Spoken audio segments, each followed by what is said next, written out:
Hi students, welcome to your new class. Today's topic is importance of financial management.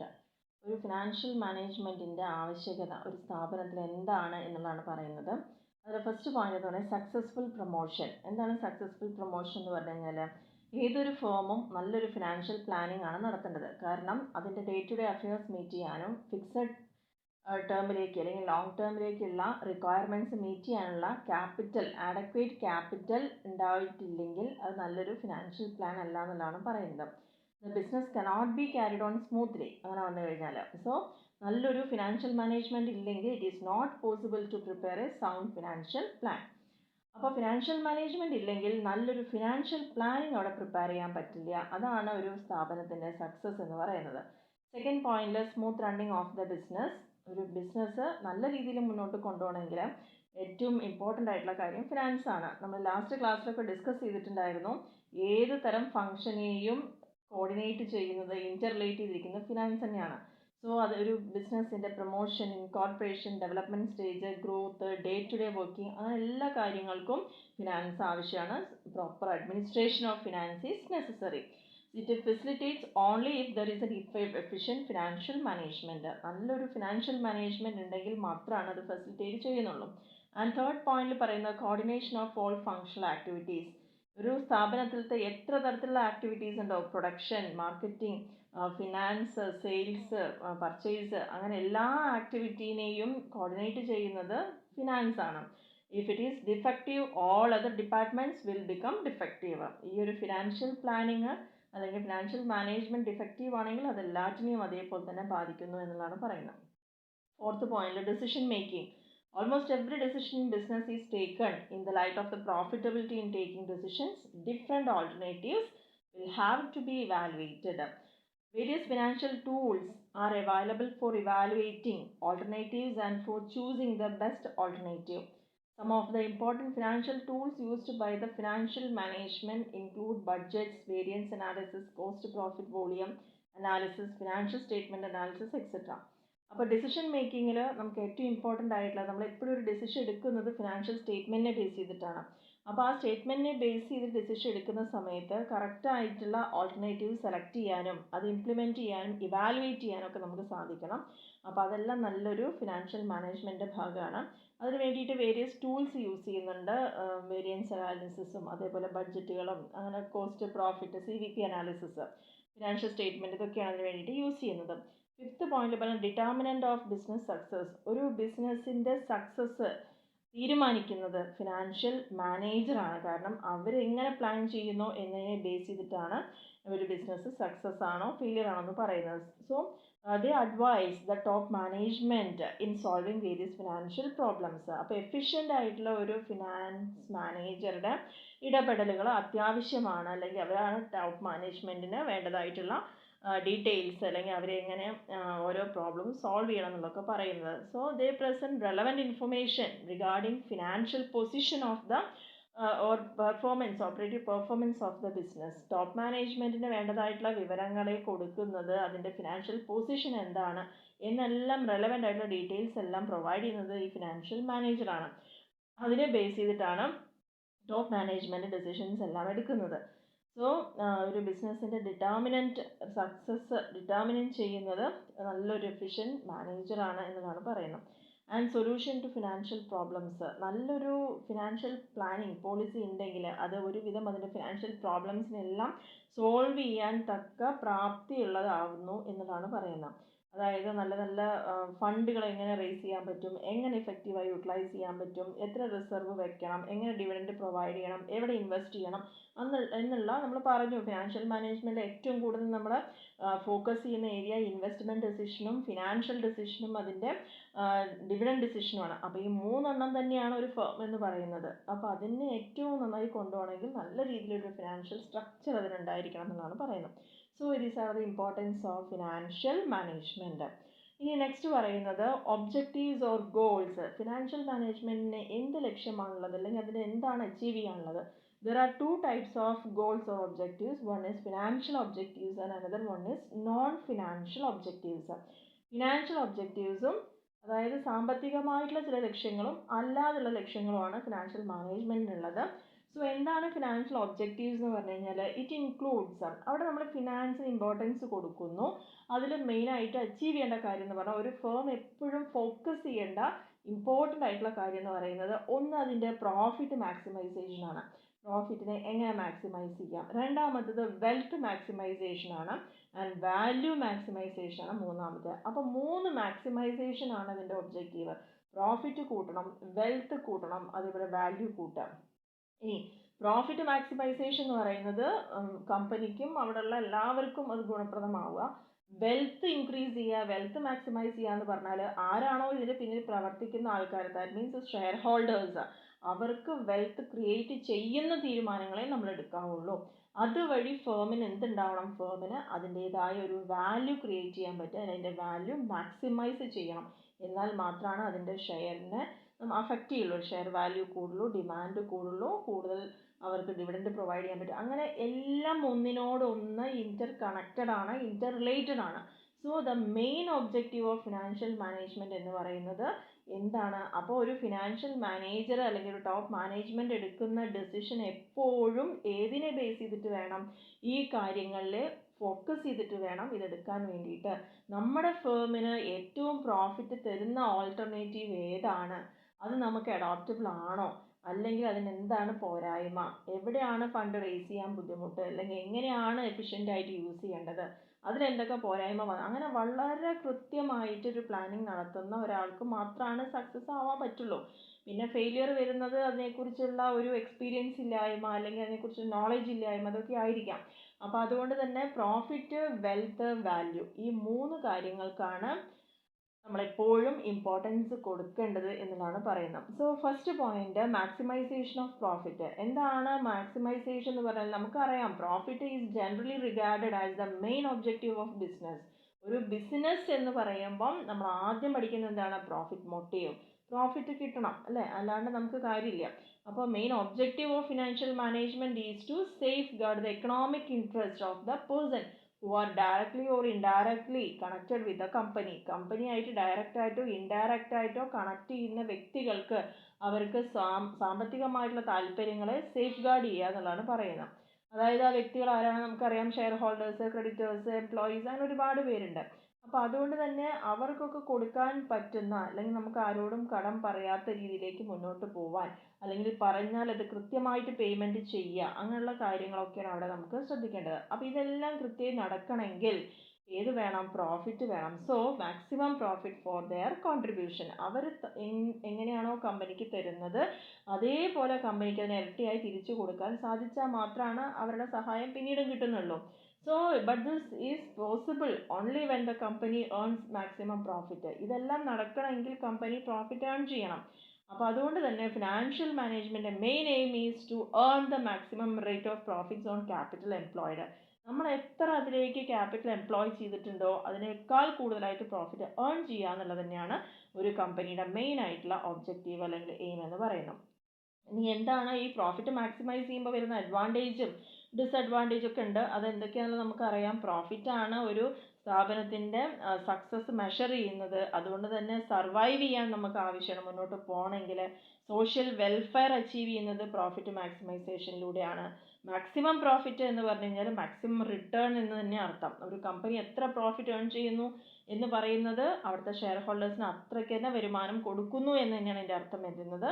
And maximum profit enables to set aside sufficient funds. നല്ലൊരു profit ഉണ്ടെങ്കിൽ നമുക്ക് ഭാവിയിൽ എക്സ്പാൻഷനോ അല്ലെങ്കിൽ മറ്റുള്ള കാര്യങ്ങൾക്കൊക്കെ വേണ്ടതായിട്ടുള്ള സഫിഷ്യൻറ്റ് ഫണ്ട് നമുക്ക് റീറ്റെയിൻ ചെയ്യാൻ സാധിക്കുന്നു.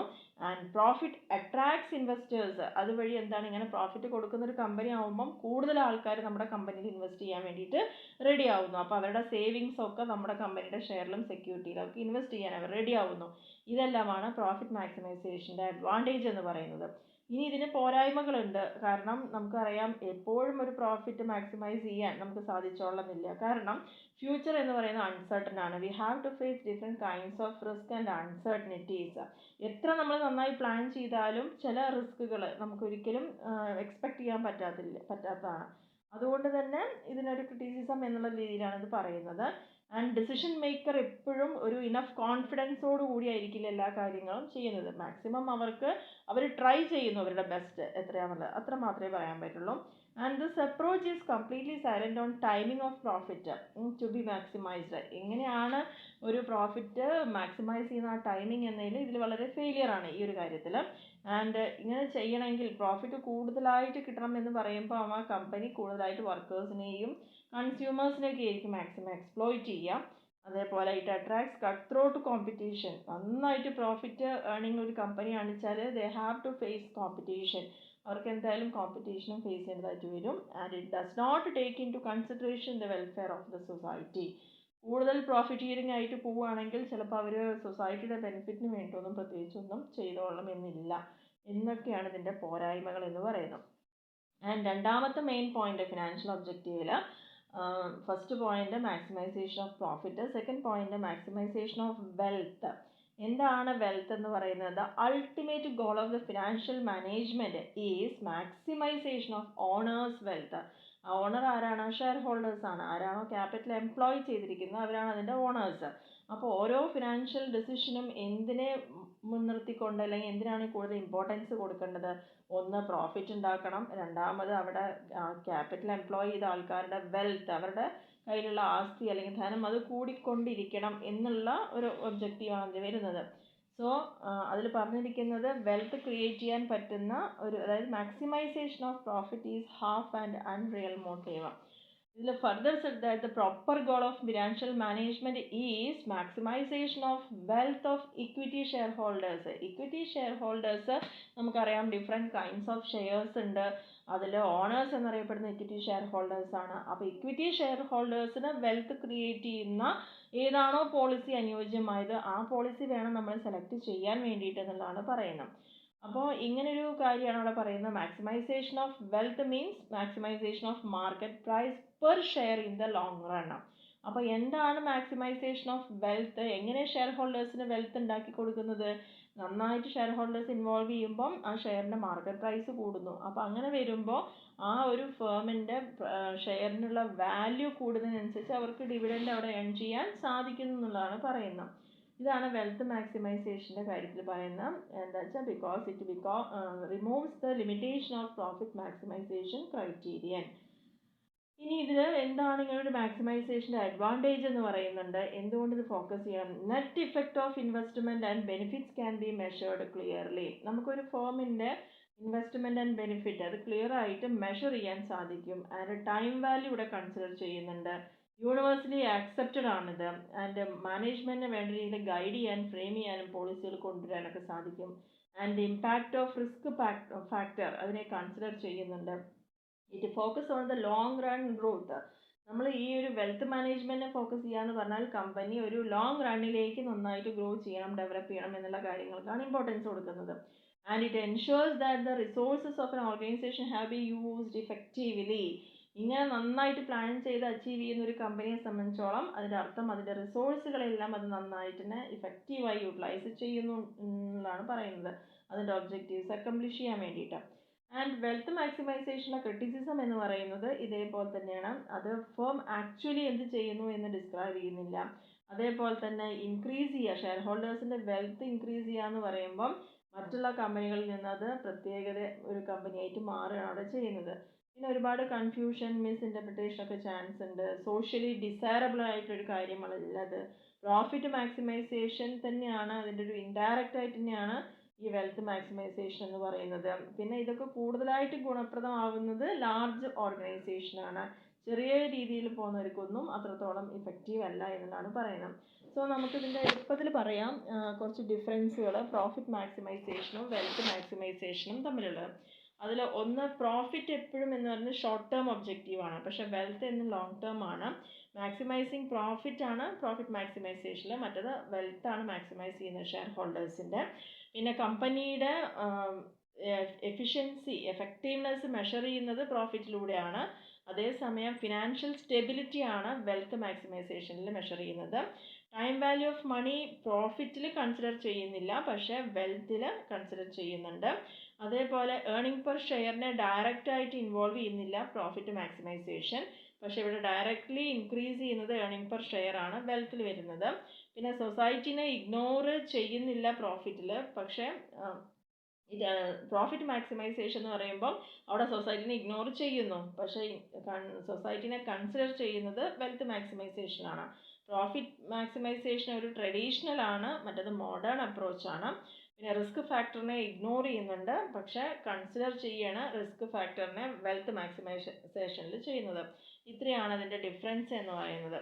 ഇനി മൂന്നാമത്തെ മെയിൻ ഒബ്ജക്റ്റീവ്, ഫിനാൻഷ്യൽ ഒബ്ജക്റ്റീവും നോൺ ഫിനാൻഷ്യൽ ഒബ്ജക്റ്റീവും. അതിൽ വെൽത്ത് മാക്സിമൈസേഷനും പ്രോഫിറ്റ് മാക്സിമൈസേഷനും കഴിഞ്ഞു. നെക്സ്റ്റ് വാല്യൂ മാക്സിമൈസേഷൻ ആണ്. എന്താണ് വാല്യൂ മാക്സിമൈസ് ചെയ്യുക എന്ന് പറഞ്ഞാൽ, it is another objective of financial management is to increase the value of the organization. The objective is to maximize the long-term market value of the organization. Organisation നാളെ അടച്ചു പൂട്ടേണ്ട ഒന്നല്ല, പകരം ഇനിയും ഒരുപാട് മുന്നോട്ട് പോവാനുണ്ട്. അതുവഴി അതിൻ്റെ മാർക്കറ്റ് വാല്യൂ കൂട്ടണം. അപ്പോൾ total value of an organisation comprises all the financial assets such as equity, debt, preference shares and warrants. അപ്പോൾ ഇതെല്ലാം കൂടി ചേരുന്നതാണ് ഒരു സ്ഥാപനത്തിൻ്റെ ഫിനാൻഷ്യൽ അസറ്റ്. അപ്പോൾ ഇതിൻ്റെ എല്ലാം വാല്യൂ ആണ് ഇൻക്രീസ് ചെയ്യേണ്ടത്, മാക്സിമൈസ് ചെയ്യേണ്ടത്. So when the value of shares of an organisation increases in the market, it's total value will increase. അപ്പോൾ ഒരു ഫേമിൻ്റെ അസറ്റുകളായിട്ടുള്ള ഇക്വിറ്റിയോ ഡെറ്റോ പ്രിഫറൻസോ ഇതെല്ലാം വാല്യൂ കൂടുക എന്ന് പറയുമ്പം അതിൻ്റെ അർത്ഥം എന്താണ്? മാർക്കറ്റിൽ അതിൻ്റെ വാല്യൂ ഇൻക്രീസ് ചെയ്യുമ്പം ഫേമിൻ്റെ വാല്യൂ ആണത് ഇൻക്രീസ് ആവുന്നത്. So the prime goal of an organisation is to maximise the market value of its equity shares. ഇക്വിറ്റി ഷെയർസിൻ്റെ വാല്യൂ ഇൻക്രീസ് ചെയ്യുക. The value of equity shares acts as the benchmark to measure the performance of the organization. ഒരു ഓർഗനൈസേഷൻ്റെ പെർഫോമൻസിനെ measure ചെയ്യുന്ന ഒരു ആണിക്കല്ല് തന്നെയാണ് ഇത് equity shares എന്ന് പറയുന്നത്. സോ ഈ വാല്യൂ മാക്സിമൈസേഷൻ എന്ന് പറയുന്നത് ഏകദേശം വെൽത്ത് മാക്സിമൈസേഷൻ പോലെ തന്നെയാണ്. വെൽത്ത് മാക്സിമൈസേഷൻ ഫോക്കസ് ചെയ്യുന്നത് എന്താണ്? Increasing the value of shares. ഇനി തിരിച്ചിവിടെ പറയുമ്പം വാല്യൂ കൂടുക പറയുമ്പോൾ എന്തുതന്നെയാണ്? വെൽത്ത് മാക്സിമൈസ് തന്നെയാണ് ചെയ്യുന്നത്. പിന്നെ വാല്യൂ മാക്സിമൈസേഷൻ എന്ന് പറയുന്ന ഒരു ബ്രോഡർ കൺസെപ്റ്റാണ് വെൽത്തിനെക്കാട്ടിലും. വെൽത്ത് മാക്സിമൈസേഷൻ ഫോക്കസ് ചെയ്യുന്നത് ഇക്വിറ്റി ഷെയറിൻ്റെ വാല്യൂ ഇൻക്രീസ് ചെയ്യാനാണ്. പക്ഷെ വാല്യൂ മാക്സിമൈസേഷൻ നോക്കുന്നത് not only the value of equity shares but also the value of all financial asset. Value മാക്സിമൈസേഷനിൽ ഇക്വിറ്റീനെ മാത്രമല്ല എല്ലാ ഫിനാൻഷ്യൽ അസറ്റിൻ്റെയും വാല്യൂ കൂടുക എന്നുള്ളതാണ് പറയുന്നത്. So if an organisation is able to maximise its value, ഒരു ഫേം അതിൻ്റെ വാല്യൂ മാക്സിമൈസ് ചെയ്യുന്നു എന്ന് പറഞ്ഞു കഴിഞ്ഞാൽ it can generate sufficient profits to pay dividend to the shareholders and finance all its activities, operations and projects. അപ്പോൾ value മാക്സിമൈസേഷനാണ് ഇതിൽ ഏറ്റവും ടോപ്പിൽ നിൽക്കുന്ന ഒരു കാര്യം. കാരണം വാല്യൂ മാക്സിമൈസ് ചെയ്യുക എന്ന് പറഞ്ഞാൽ ഓവറോൾ മാക്സിമൈസേഷനാണ്. അതുകൊണ്ട് തന്നെ കൃത്യമായി ഡിവിഡൻഡ് കൊടുക്കാൻ പറ്റുന്നു. അതിൻ്റെ എല്ലാ ആക്ടിവിറ്റിയും ഓപ്പറേഷനും പ്രോജക്റ്റുകളൊക്കെ കൃത്യമായിട്ട് ഫിനാൻസ് ചെയ്യാൻ സാധിക്കുന്നു.